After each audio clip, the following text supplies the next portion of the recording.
त्रिपुरसुन्दरी स्तोत्रम् कदम्बवनचारिणीं मुनिकदम्बकादिम्बिनीं नितम्बजितभूधरां सुरनितम्बिनी सेविताम् नवाम्बुरुहलोचनामभिनवाम्बुदश्यामलां त्रिलोचनकुटुम्बिनीं त्रिपुरसुन्दरीमाश्रये कदम्बवनवसिनीं कनकवल्किधारिणीं महार्महमणिहारिणीं मुखसन्मुलसद्वारुणीं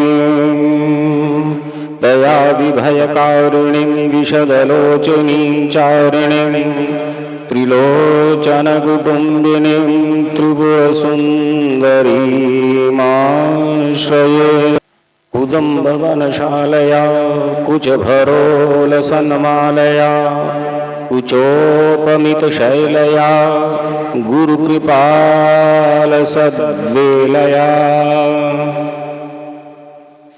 मदारुणकपोलया मधुरगीतवाचालया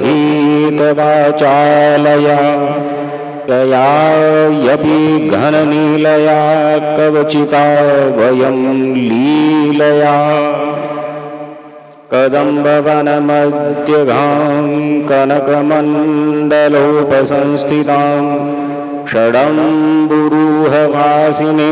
सततसिद्धिसौदामिनीं विडम्बिततेजपारुचि विकच्चक्रचूडामणिं त्रिलोचनकुटुम्बिनी त्रिपुरसुन्दरीमाश्रये कुचाञ्चितविपञ्चिकां कुटिलकुन्तलालङ्कृतां कुशेषशयनिवासिनीं कुटिलचित्तविद्वेषणीं मदारुणविलोचनां मनसि जारि सम्मोहिनीं मतङ्गमुनिकन्यकां मधुरभाषिणीमाश्रये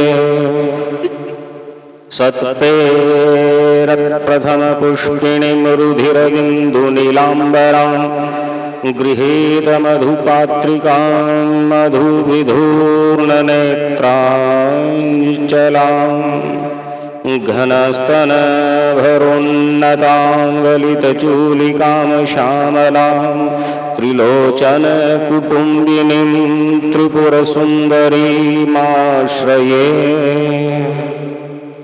सकुङ्कुमविलेपनामलकचुम्बिकस्तुरीकां समन्दहसिस्तेक्षणां शरश्चापपाशाङ्कुशाम् अशेषजगमोहिनीमरुणबाल्यभूषाम्बरां जपाकुसुम्भासुरां जपविधो स्मराम्यम्बिकाम्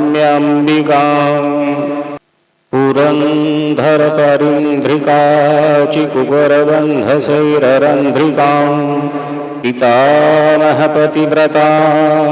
पटुपाटिररचचारतां मुकुन्दरमणिं मणिलसदलप्रियाकारिणीं भजामि भुवनाम्बिकां सुरवधूटिकाचेटिकाम् इति त्रिपुरसुन्दरी स्तोत्र।